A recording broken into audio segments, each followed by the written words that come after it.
저도 호주에 가서 은혜를 받은 찬송이 있는데 바로 357장 주 믿는 사람이 일어나, 이 찬양을 얼마나 많이 호주에서 제가 불렀는지.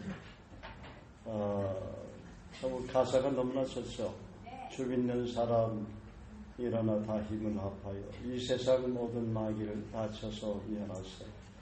저 앞에 오는 적군을 다 싸워 이겨라. 주 예수 믿는 힘으로 온 세상 이기네.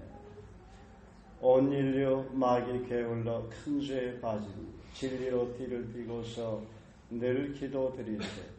참 믿고 의지하면서 겁없이 나갈 때 주 예수 믿는 힘으로 온 세상 이기네. 끝까지 이긴 자에게 흰옷을 입히고 또 영생 복을 주시니 참 기쁜 일일세. 이 어두운 세상 지나서 저 천성 가도록 주 예수 믿는 힘으로 온 세상 이기네.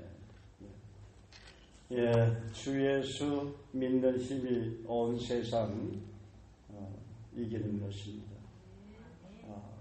예수를 믿는다는 것은 바로 말씀이 육신 되신 예수님, 또 말씀으로 이 세상을 창조하신 하나님 말씀을 믿는 것입니다. 그래서 말씀을 믿을 때 하나님께서 일하시는 모습을 우리가 보게 되죠.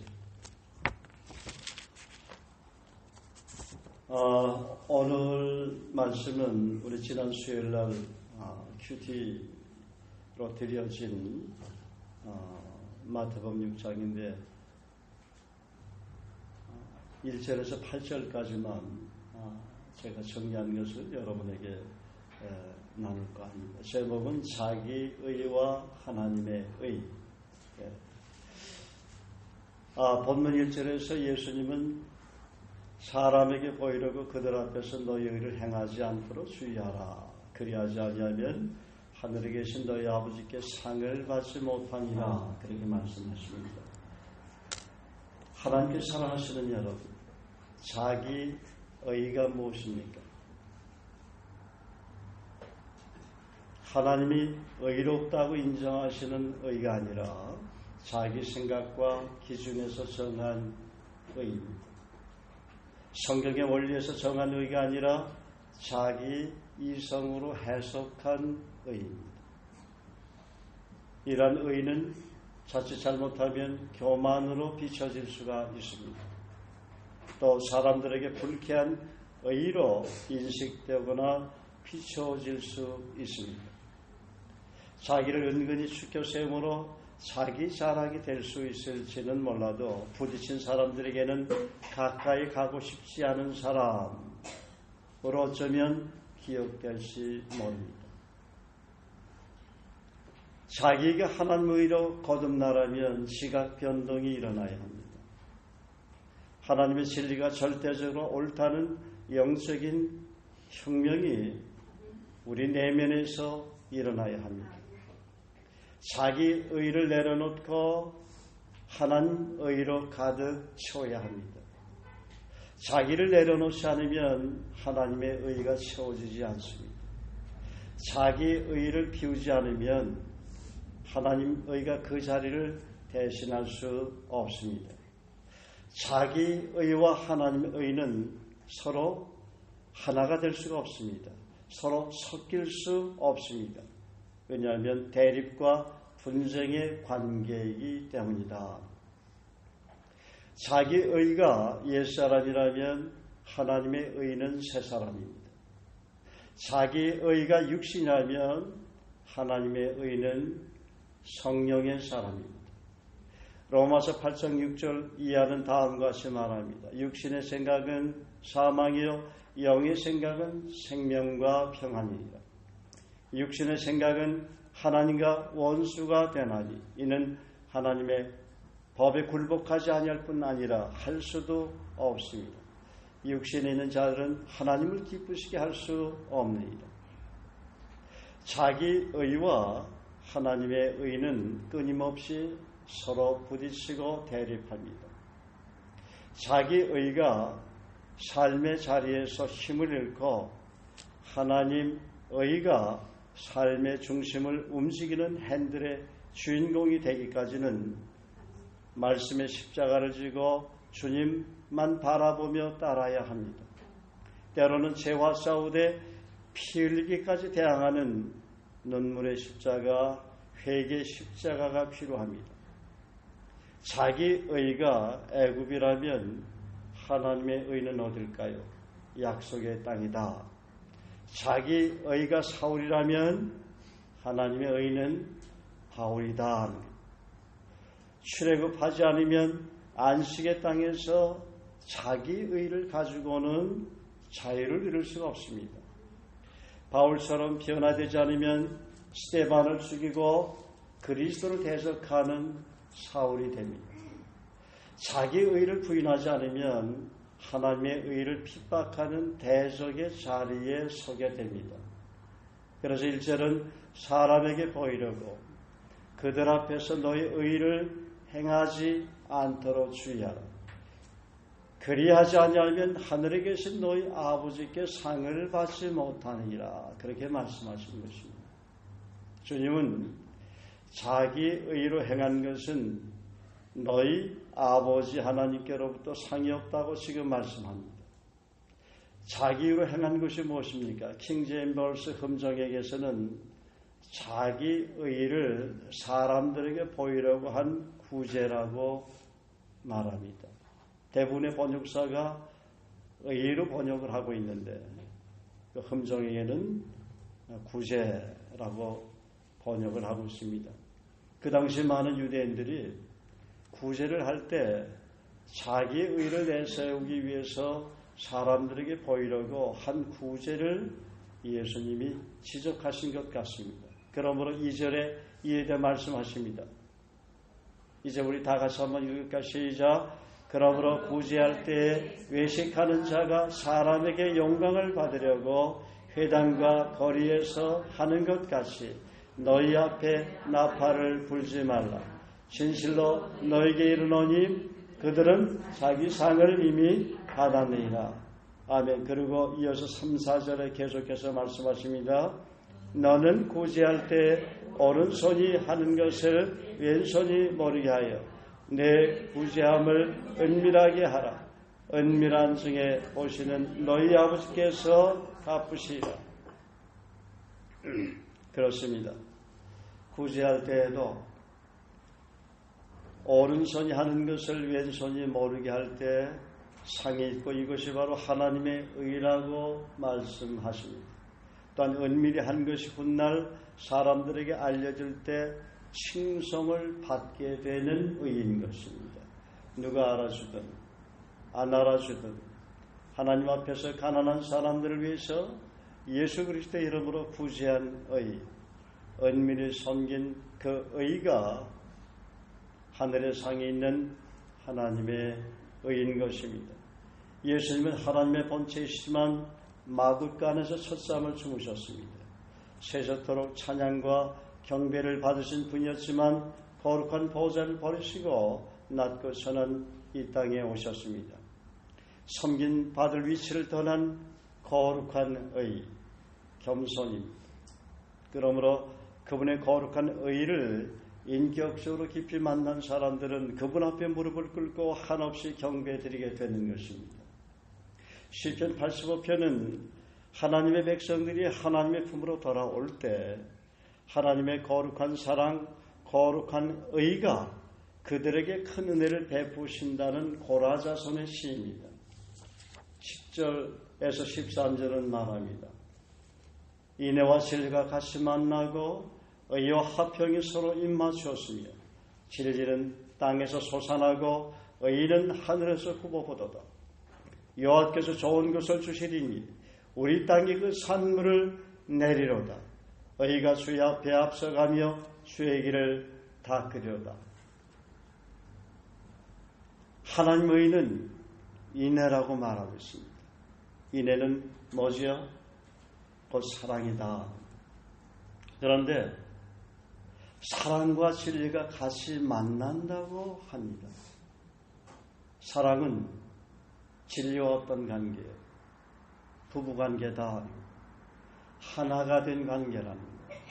그러니까 사랑은 진리와 하나된 관계이기 때문에 진리인 하나님의 사랑은 변하지 않고 영원하다는 것입니다. 또 의와 화평이 서로 입을 맞춘다고 말합니다. 화평은 하나님의 의, 진리이기 때문에 화평이 있는 곳에 하나님의 의인 화평, 평화가 이루어진다는 것입니다. 그러나 이 화평은 세속적인 원리를 대입하는 화평이 아니라 진리 안에서 화평, 말씀에서 제시하는 화평인 것입니다. 또한 11절에 진리는 땅에서 솟아나며 의인은 하늘에서 굽어본다고 말합니다.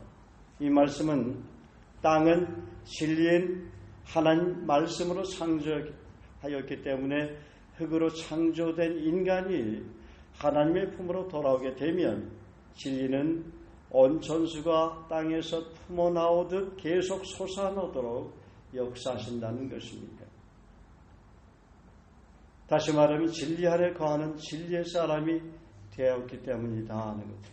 그리고 의는 하늘에서 굽어본다는 말은 하나님은 거룩한 의시기 때문에 하나님의 의가 지켜보며 통치하신다는 말입니다. 하나님은 온 세상을 두루 감찰하사 전심으로 자기에게 향하는 자를 위해서 능력을 베푸신다고 하셨습니다. 하나님은 온 세상을 감찰하시면서 기도하시는 가운데 통치하고 계십니다. 아무리 공중 권세자인 마귀가 우리 인간을 괴롭히지만 그 위에 계신 분은 누굽니까? 바로 하나님이다. 창조주 밑에 마귀가 예속되어 있다. 그러므로 우리는 두려워할 필요가 없는 것입니다. 그래서 이사야 41장 10절에는 두려워 말라 내가 너와 함께합니다. 놀라지 말라 나는 네 하나님이 됩니다. 내가 너를 굳세게 하리라. 참으로 너를 도와주리라. 참으로 나의 의로운 오른손으로 너를 붙들리라. 할렐루야. 그러므로 하나님의 오른손이 지금 어디 있다고요? 자신있게 대답을 왜 못하십니까? 예, 여러분의 오른손이 바로 하나님께서 하나님의 오른손으로 붙들고 사용하신다는 것입니다. 그러니까 여러분이 기도할 때 하나님의 거룩한 오른손의 그 능력이 파워가 나타나는 것입니다.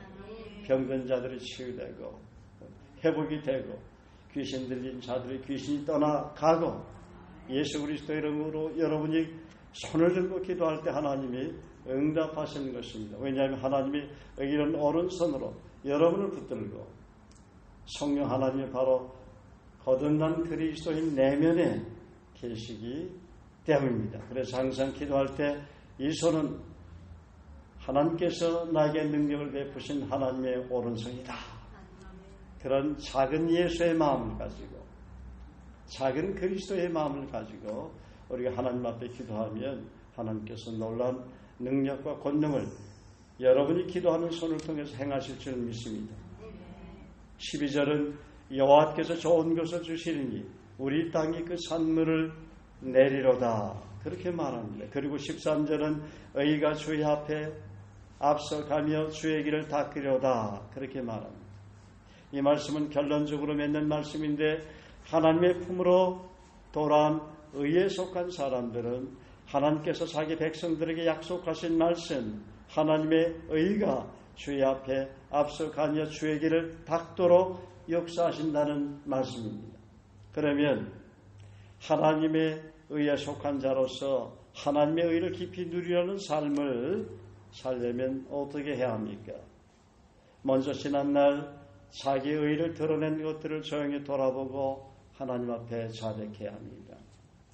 자백하고 돌아서지 않으면 자기의 의라는 그물망에서 여전히 빠져나올 수 없는 것입니다. 자백하고 돌아서야 하나님 의를 깨달을 수 있고 누릴 수가 있습니다. 그리고 일절을 붙들고 기도해야 합니다. 하나님, 사람에게 보이려고 그들 앞에서 과거 옛사람이 즐겨 행했던 자기 의를 이제는 행하지 않게 하옵소서. 자기 의로 인하여 하늘에 계신 아버지께 상을 받지 못하는 어리석은 죄를 더 이상 범시 않게 하옵소서. 그리고 믿음을 가지고 선포해야 합니다. 예수 그리스도의 이름으로 명하노니 옛사람이 행했던 자기의 의는 성령과 불로 소멸될지어다. 그리고 사도행전 24장 6절을 붙들고 기도하며 살아가는 신앙이 돼야 합니다. 하나님과 사람 앞에 양심이 꺼리낌이 없는 신실한 그리스도인이 되게 하옵소서. 늘 하나님 앞에 살아가는 믿음의 삶이 되게 하옵소서. 무슨 일 하든지 마음을 쉽게 하듯 하고 사람에게 하듯 하지 말게 하옵소서. 먹든지 마시든지 하나님의 영광을 위해서 살아가게 하옵소서. 또한 어떤 영역이든지 말씀에 순종함으로 의의 말씀을 풍성하게 경험하는 성숙한 그리스도인이 되도록 우리가 늘 인용하는 야고보서 1장 5절 말씀을 주장하며 하나님께 지혜를 구해야 합니다. 그리고 디모데전서 2장 15절 말씀대로 진리의 말씀을 옳게 분별하며 부끄러울 것 없는 일꾼으로 인정된 자로 자신을 하나님 앞에 온전히 드리기를 힘써야 합니다. 그렇게 할 때 자기의 의는 점점 소멸되고 하나님의 의 안에 거하는 성령의 인도하심을 따라 사는 복된 삶을 살게 될 줄로 믿습니다. 그리고 5절에서 8절은 외식하는 기도는 상이 없다고 말씀하시고 골방에 들어가 은밀한 중에 보시는 아버지 하나님께 기도하라고 말씀하십니다. 우리 다 같이 한번 읽을까요? 시작. 5절에서 6절까지 시작. 너희는 기도할 때에 의식하는 자와 같이 하지 말라. 그들은 사람에게 보이려고 회당과 큰 거리 어디에 서서 기도하기를 좋아합니다. 내가 진실로 너희에게 이르노니 그들은 자기 상을 힘이 나느니라. 너는 기도할 때에 내 골방에 들어가 문을 닫고 은밀한 중에 계신 내 아버지께 기도하라. 은밀한 중에 보시는 내 아버지가 갚으시리라. 예, 제가 다시 한번 이 말씀을 읽겠습니다. 또 너희는 기도할 때 외식하는 자와 같이 하지 말라. 그들은 사람에게 보이려고 회당과 큰 거리 어귀에 서서 기도하기를 좋아하느니라. 내가 진실로 너희에게 이르노니 그들은 자기 상을 이미 받았느니라. 너는 기도할 때 내 골방에 들어가 문을 닫고 은밀한 중에 계신 내 아버지께 기도하라. 은밀한 중에 보시는 내 아버지께서 갚으시라. 그 당시 유대인들 가운데는 사람에게 보이려고 회당과 큰 거리 어귀에 서서 기도하기를 좋아하는 사람들이 많이 있었던 것 같습니다. 이런 기도는 외식하는 기도일 뿐만 아니라 이미 자기 상을 받은 사람이라고 말합니다. 그리고 골방이란 하나님 보좌 앞에서 나와의 관계를 말합니다. 누구를 의식하지 않는 성령에 이끌린 기도를 말합니다. 그리고 7절에 이어서 또 기도할 때 이방인과 같이 중언부언하지 말라. 그들은 말을 많이 하여 들으실 줄 생각하느니라고 말씀하십니다. 이 중언부언이라는 말은 이방인들처럼 의미 없는 말을 되풀이하는 것을 말합니다. 그들은 말을 많이 하여야 응답받는 줄로 생각하기 때문입니다. 그리고 8절에 주님은 그러므로 그들을 본받지 말라. 구하기 전에 너에게 있어야 할 것을 하나님 너희 아버지께서 아시느니라. 그렇게 말씀하십니다. 구하기 전에 너에게 있어야 할 것을 하나님 너희 아버지께서 아시느니라. 그렇게 말씀하신 이유는 내가 기도할 때 이방인들처럼 의미 없는 말을 되풀이해야 하나님이 듣고 응답한다고 생각하지 말라. 하나님은 내가 그렇게 중언부언하지 않아도 너희 필요를 아시는 전능하신 분이시기 때문에 먼저 하나님 앞에 무엇을 구해야 할지 분명하고 명확한 구체적인 기도 제목을 가지고 일목요연하게 기도하라. 그러면 하나님 아버지께서 응답하실 것이다. 그렇게 말씀하신 것입니다. 우리는 인간적인 입장에서 누구에게 자꾸만 강성을 하면 부탁을 하면 들어줄 것 같은 생각이 있잖아요. 그러나 하나님은 그렇게 강성을 하지 않아도 하나의 그 비유로 말씀하신 것이 예수님. 불의한 재판관은 아니잖아요, 하나님. 그래 안 그래요? 하나님은 우리의 기도를 들으시고 응답하신다는 것입니다. 그러므로 하나님을 신뢰하는 것이죠. 자, 그러면 기도의 인격과 영성에 대해서 잠시 말씀드리기로 하겠습니다. 느헤미야 6장 9절에는 느헤미야의 위대한 기도문이 나온 우리가 너무나 잘 아는 내용이죠. 하나님, 이제 제 손을 힘있게 하소서. 하나님, 이제 제 손을 힘있게 하소서. 여러분, 사람은 언제 가장 힘있는 손이 될까요? 우리가 하나님 앞에 기도하는 손이 될 때 우리의 손은 강력한 힘이 있는 모세의 손, 다니엘의 손이 된다는 것입니다. 기도하는 손이 인생을 지탱하는 손이 되고 역사를 이루는 손이 되고 이웃에게 많이 베푸는 큰 손이 되는 것이 아닙니다. 여러분, 그리스도 예수 안에서 큰 손이 되시기를 바랍니다. 큰 손 하면 떠오르는 사람이 있는데 그분 말고 세상에서도 그분도 그리스도 예수 안에서 거듭나고 변화되면 그렇게 하나님 앞에서 귀하게 사용받는 큰 손으로 아마 쓰임이 받게 될 줄로 믿습니다. 사실상 느헤미야가 쌓은 성벽은 망치와 돌로 쌓은 것이 아니라 하나님 앞에 기도의 손으로 쌓은 것입니다. 기도의 벽돌로 우리가 인생을 쌓아나갈 때 가장 튼튼하고 형통한 인생이 되는 것입니다. 우리가 잘 알듯이 하나님께서 귀하게 쓰신 사람들은 기도의 사람들이었지 않습니까? 모세는 민족이 멸망하는 것을 기도로 막았습니다.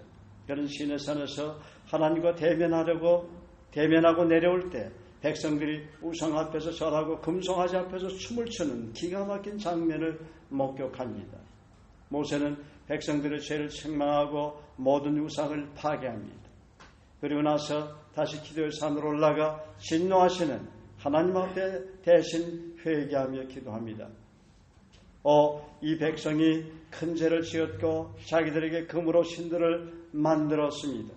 지금이라도 주님께서 그들의 죄를 용서하시기를 원합니다. 만일 그렇게 하지 않으시거든 간과하니 주께서 기록하신 주의 책에서 저를 지워버리시옵소서. 출애굽기 32장 31절 32절 말씀이죠. 모세는 기도를 통해서 하나님의 진노가 자신이 섬기는 백성들에 쏟아지는 것을 기도로 막았습니다.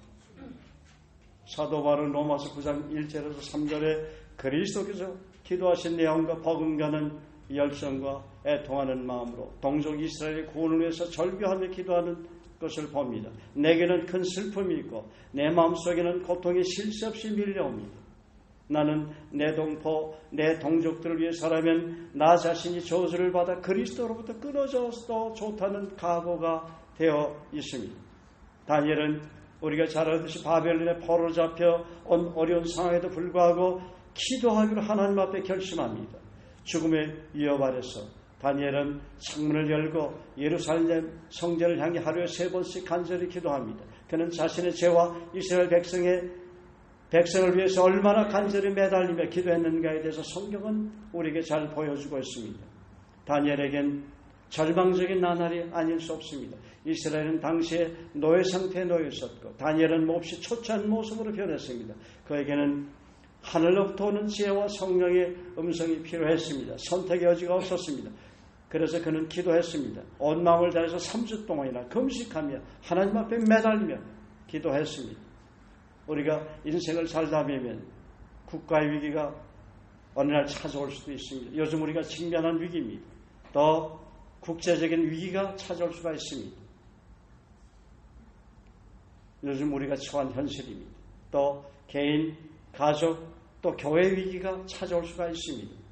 예를 들어서 인간관계에 금이 가고 원했던 목표가 깨어지고 실직을 당하고 갑자기 사고가 생기고 살아있던 사람이 이 세상을 떠나버리는 등 삶을 포기하고 싶은 압력이 우리에게 밀려올 때가 있습니다. 그럴 때 우리는 모세처럼 바울처럼 다니엘처럼 금식하며 이 시대를 향해 교회를 향해 우리 민족을 향해 하나님 앞에 엎드려 기도해야 할 것입니다.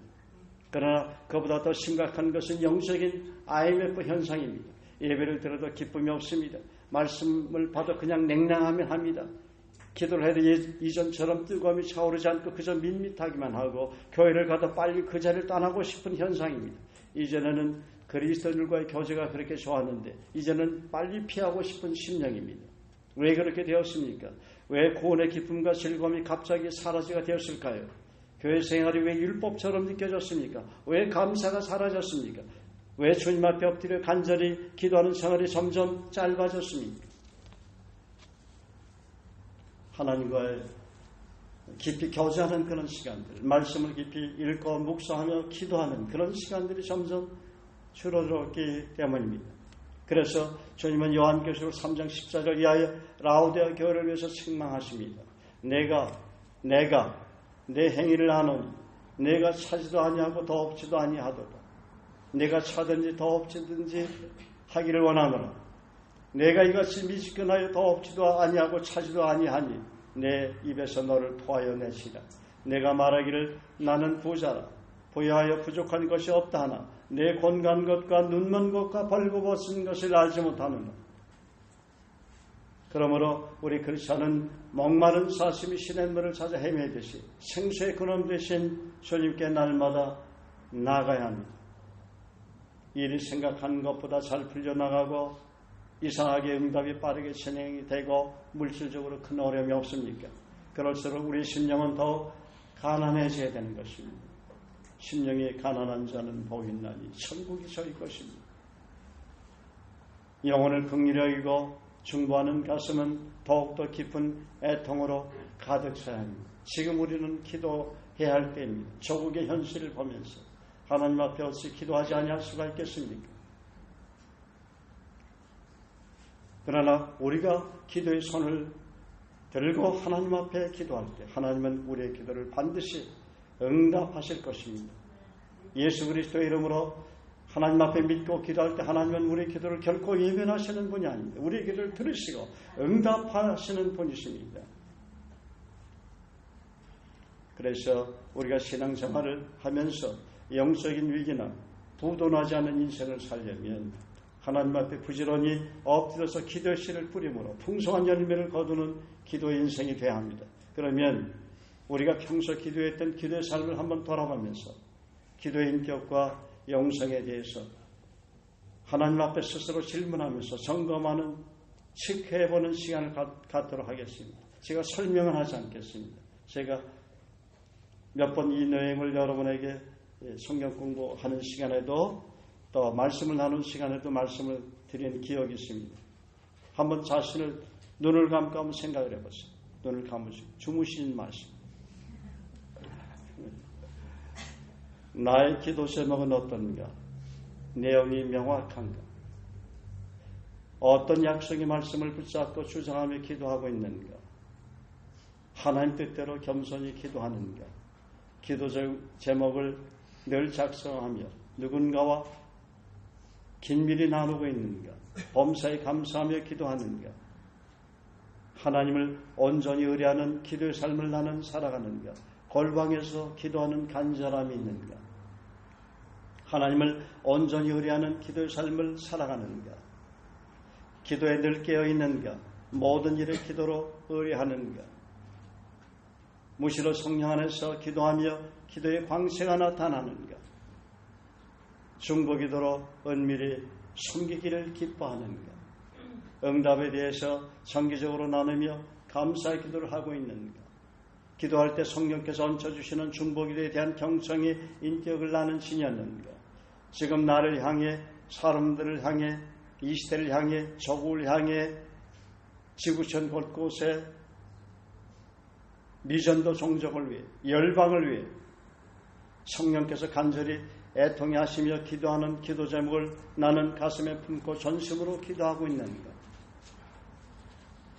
주님이 주신 생애 목표와 비전에 대해서 끈질기게 매달리며 약속을 붙잡고 그 약속을 이루어달라고 간절히 기도하고 있는가? 주님처럼 특별한 헌신을 위한 기도 제목이 있는가? 정기적으로 금식 기도에 들어지는가? 구하고 찾고 두드리는 끈질길 기도를 하고 있는가? 육체의 소욕을 거부하고 성령의 소욕을 쫓아서 성령의 인도하심을 따라 기도하고 있는가? 요한복음 17장이나 겟세마네 동산과 같은 간절한 기도 제목이 있는가? 변화선의 기도를 나는 얼마나 사모하는가? 내가 속한 공동체나 교회를 위해서 국가와 민족과 선교를 향해 합심해서 기도하기를 즐겨하는가? 의심하지 않고 믿음으로 담대히 구하고 있는가?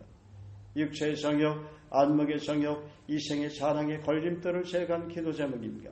그리스도의 성품과 인격을 닮아가기 위해서 크고 아름다운 성령의 열매를 맺기 위해서 정기적으로 자신의 지도자나 멘토와 더불어 평가하며 기도하고 있는가?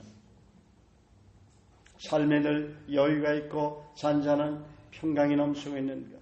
자신이 기도한 결과가 어떻게 나타나든 자신이 이해가 되든 안 되든 하나님 뜻으로 겸손히 받아들이고 승복하는가?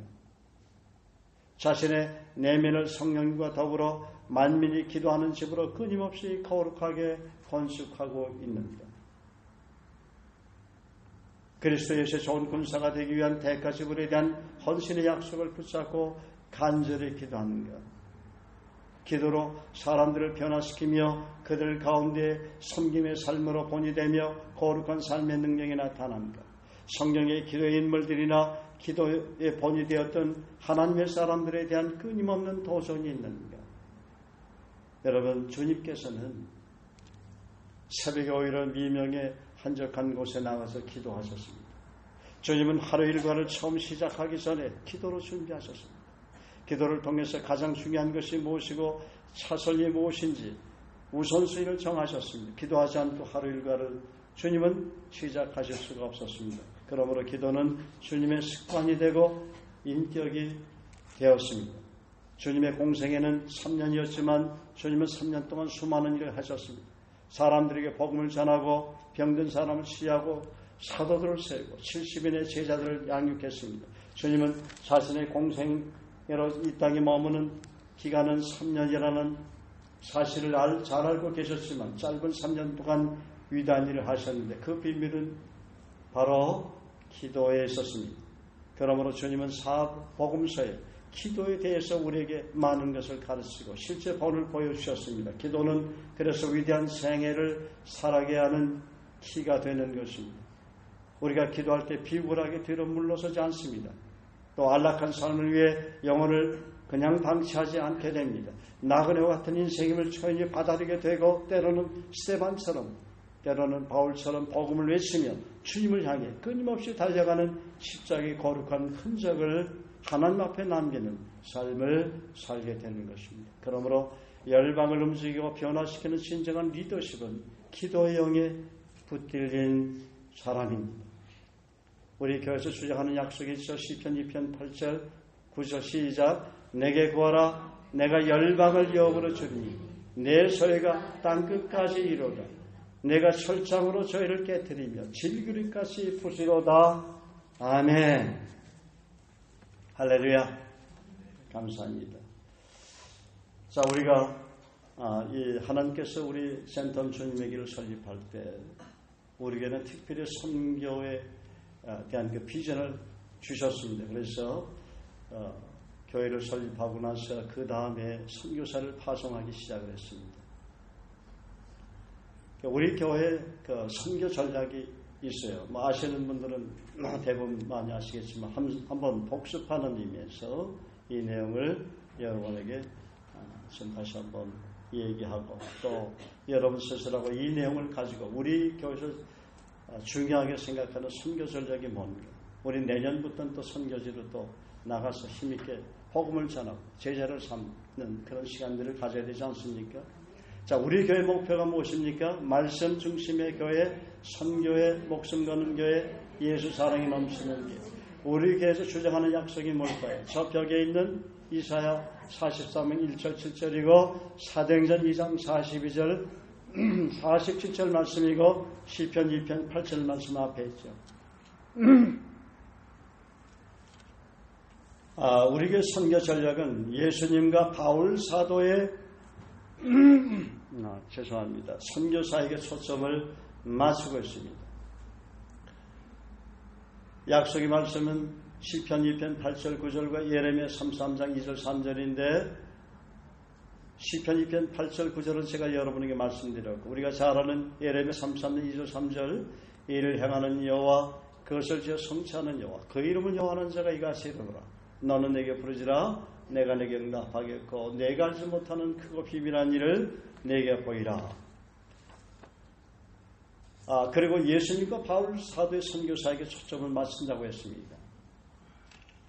우리 교회 그 모토가 있어요. 목표는 우리가 평신도에서 내비게이터 선교에 있었을 때 전 그 모토를 너무나 좋아하고 그 모토가 저의 제자로 주님 따르는 삶에 굉장히 그 힘이 되어주고 있습니다.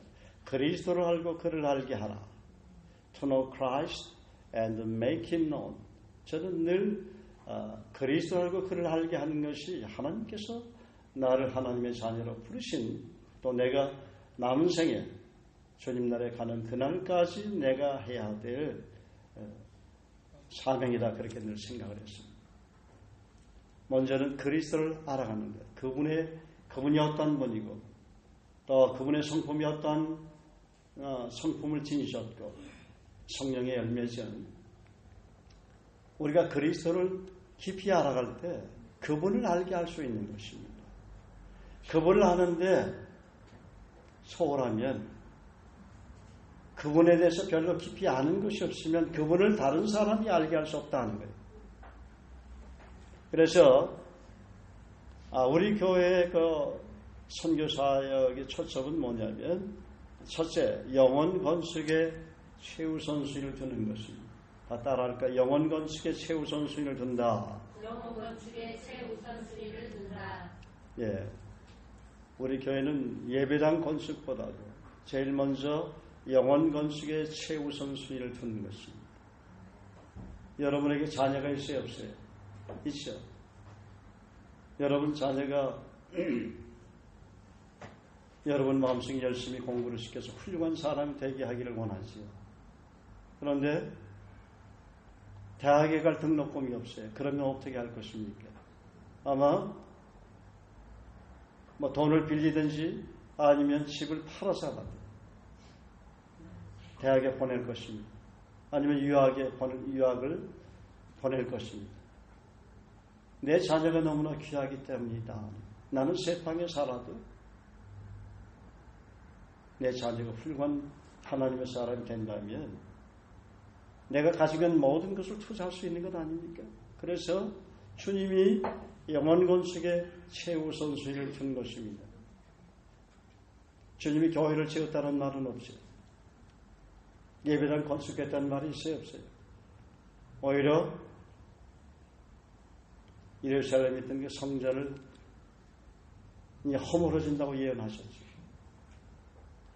물론 우리는 잘 압니다. 예수님을 구세를 그 마음에 영접함으로 인해서 너희가 하나님의 성전인 것과 하나님의 성령이 너희 안에 거하시는 것을 알지 못하느냐.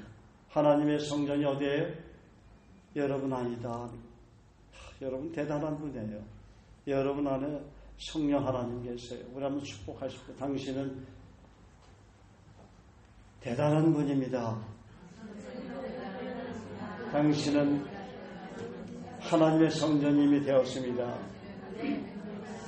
성령 하나님께서 당신 안에 거하십니다.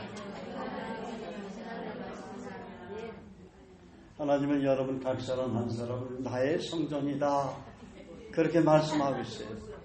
여러분 각 사람을 어떻게 말한다고요? 내가 바로 나의 성전이다.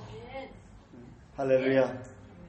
왜냐하면 왜 하나님께서 영혼 건축의 최우선순위를 두었냐면 마가복음 8장 36절 37절에 주님 말씀하시기를 사람이 만일 온 산을 얻고도 제 목숨을 잃으면 무엇이 유익하리요?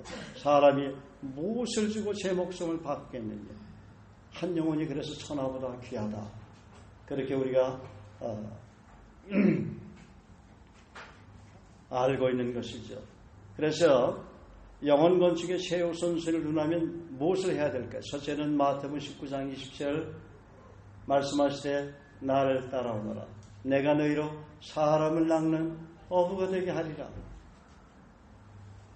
저희가 곧 그물을 버려두고 예수를 쫓은 그물을 버려두고 예수님 쫓은 그 제자들처럼 첫째, 사람 낚는 어부가 되게 한다.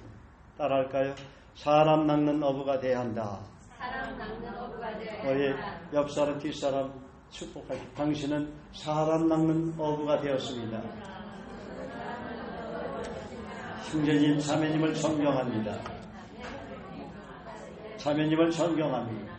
형제님을 존경합니다. 여러분, 한 사람 한 사람이 우리 교회는 사람 낚는 어부다 하는 거예요. 할렐루야. 우리 제나도 사람 낚는 어부가 되었어요. 할렐루야. 예, 장사 훌륭한, 지금은 이제 초등학생이지만 이제 그 내년에 이제 호주의 그 브리스번에 이제 초등학생 들어간다고 그러죠. 예. 사람 낚는 어부다. Come follow me. Jesus said, I'll make a fisher of men. 우리 제나는 알아들을게. 쟤는 영어를 더 잘 알아들으니까. 예. 두 번째, 선교지역은 온 천하다. 지구촌이다. 다 아실까요? 선교지역은 온 천하다. 지구촌이다. 지구촌 저녁이다. 왜 그렇습니까? 또 가라사대 너희는 온 천하에 다니며 만민에게 복음을 전파하라. 마가복음 16장에 분명히 기록이 되어 있지 않습니까? 믿고 세를 받는 사람은 구원을 얻을 것이요 믿지 않는 사람은 정죄를 받으리라. 믿는 자들에게는 이런 표적이 따르니 곧 저희가 내 이름으로 귀신을 쫓아내며 새 방언을 말하며 뱀을 씹으며 무슨 독을 마실지라도 해를 받지 아니하며 병든 사람이 손을 얹어져 나으리라 하시더라.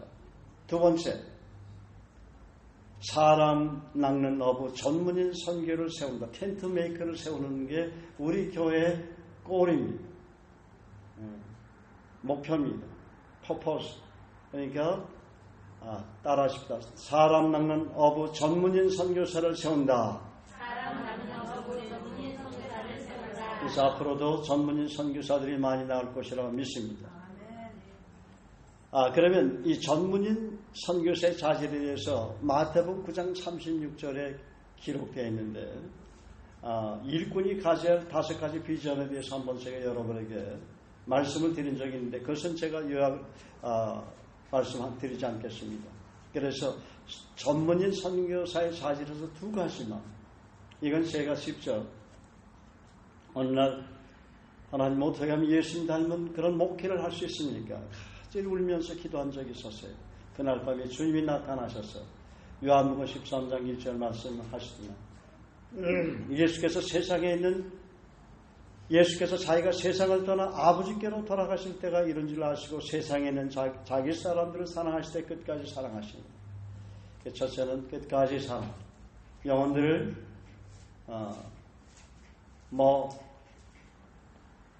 미운 짓 하면 미워하고 예쁜 짓 하면 사랑하고 하는 것이 아니라 미운 짓을 하든 예쁜 짓을 하든 끝까지 사랑하게 된다. 이것이 주님께서 우리들을 향하신 사랑이에요. 그걸 우리는 아가페 사랑이라고 하죠. 따라하실까요? 끝까지 사랑하라. 우리 옆 사람이 축복합시다. 당신은 영혼을 끝까지 사랑하는 예수님 닮은 사람입니다.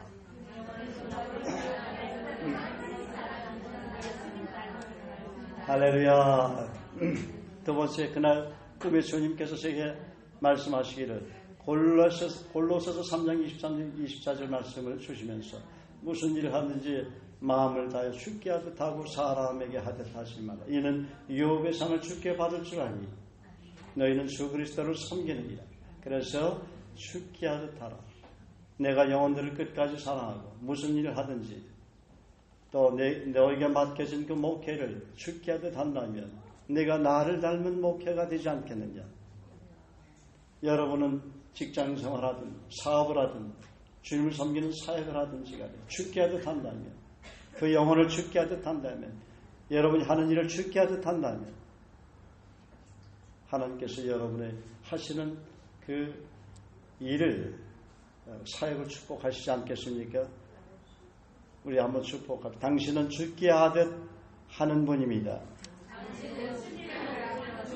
나는 당신을 죽게 하듯 하겠습니다. 당신은 무슨 일을 하든 쉽게 하듯 하시는 분입니다. 직업이 뭐죠?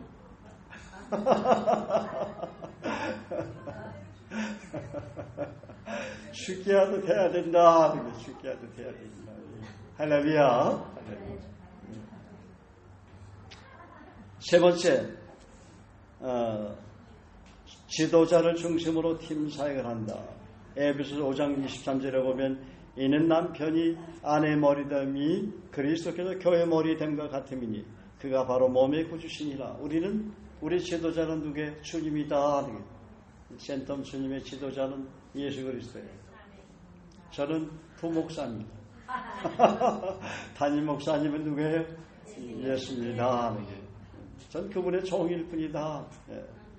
그래서 지도자의 그분 중심으로 우리가 팀 사역을 해야 되는 것입니다. 그런데 예수님이 부활하시고 나서 베드로에게 찾아가서 무슨 말씀하셨죠? 요한복음 21장 15절에서 17절에 보면 내 어린 양을 먹이라. 내 어린 양을 양육하라 그랬어요. 주님은 이제 승천하시게 되는데 부활하셨어요. 부활하신 주님이 베드로에게 내 어린 양을 내가 너에게 맡기고 내 이름으로 너에게 맡기겠다. 내 어린 양을 먹이라. 그래서 센텀 주님에게는 담임 목사님은 예수 그리스도 주님이시지만 저에게 맡겼다 하는 것이에요. 할렐루야. 그래서 지도자를 중심으로 팀 사역을 해야 합니다. 다 같이 따라합시다. 지도자를 중심으로 팀 사역을 해야 된다. 그 다음에 두 가지 사역이 있어요. 우리 교회는 단기 선교 사역과 마태복음 10장 1절에서 13절에 나오죠. 그 다음에 해외 선교사 파송 사역이 있어요. 사도행전 1장 3절에 바울과 바나바를 안디옥교에서 금식하고 나서 선교사로 파송하지 않습니까?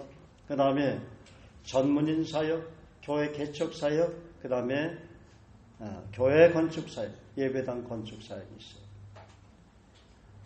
자, 우리가 우선순위로 해외 선교, 선교지 사람들을 위해서 해야 될 사역이 중심 내용이 뭐냐면, 첫째, 선교지에 사람들에게 복음을 전하고 제자 삼는 건 당연한 일이고, 그러나 선교지에 가보면 생활이 어려운 가난한 사람들이 굉장히 많아요. 주님을 잘 따르는 사람인데 신학을 하고 싶어도 돈이 없어서 신학을 하지 못하는 분들도 있고, 또 당장 생활을 해야 되는데 먹을 것이 없어서 가난하게 힘들고 어렵게 사는 사람들 굉장히 많이 있습니다. 우리가 필리핀 외국인들을 10여 년 동안 우리가 섬겼죠. 우리 교회 약속대로 사실 케냐에서도 형제 오고 우간다에서도 왔었고, 그 다음에 저기 러시아에서도 형제자매들 왔었고, 불가리아 형제자매들 왔었고, 유럽에서도 왔었어요. 또 아시아계 베트남 형제들도 왔었고, 많은 형제자매들이 그동안 10년 동안 우리가 외국인 선교를 하면서 그들의 위해서 기도하고 복음 전하고 또 제자 없는 사역에 대해서 우리가 가르치고 양육을 했어요. 그렇지만 그들이 생활이 가난하기 때문에 우리 한국에 온 거 아니에요. 그래서 우리 교회는 여러분들이 주머니를 털어서 하나님 앞에 정말 정성껏 헌금하는 돈으로 그분들을 우리가 섬겼어요. 선교지도 마찬가지다 하는 거예요. 선교지의 생활이 어려운 현지인 성도의 생활을 돕고 자립할 수 있도록 후원하는 것을 원칙으로 해야 된다 하는 거예요. 그러니까 여러분들이 여러분의 자녀를 키우는 거랑 똑같습니다. 그렇죠? 자녀들의 교육비를 장학금 명목으로 우리가 후원해 줘야 됩니다. 또는 의료비 생활비를 지원해 줘야 합니다. 무조건 다 지원해 주는 것이 아니에요. 100%. 그들이 어느 정도 자립할 수 있도록 도와야 할 책임 우리에게 있다 하는 거예요. 또는 우리 센텀 주님의 교회에서 해외 선교지로 파송된 전문인 선교사들 또는 전임 선교사들이 많이 있잖아요. 그분들이 복음 전한 열매들이 건강한 가운데 있다면 그들이 기도하는 선교관이나 예배당 건축을 필요로 할 때 건축비를 우리 교회에서 후원해야 된다는 것이죠. 이걸 위해서 우리가 기도해야 돼요.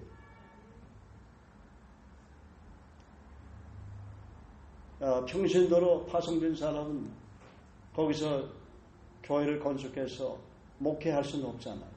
그 지역교회 또 연합을 해야 되지 않습니까? 지역교회를 섬기면서 전문인 선교사 텐트메이커로서 그리스도 예수 안에서 서로 교제하고 덕이 되는 가운데, 교회에 덕이 되는 가운데 현재 목회자들의 그 사역을 도와줘야 된다는 거예요. 할렐루야. 그것이 전문인 선교사들이 해야 할 일이다. 또한 현재 그 교회가 없는 곳에는 전문인 선교사들이 해야 돼. 그 몫을 다 감당해야 됩니다.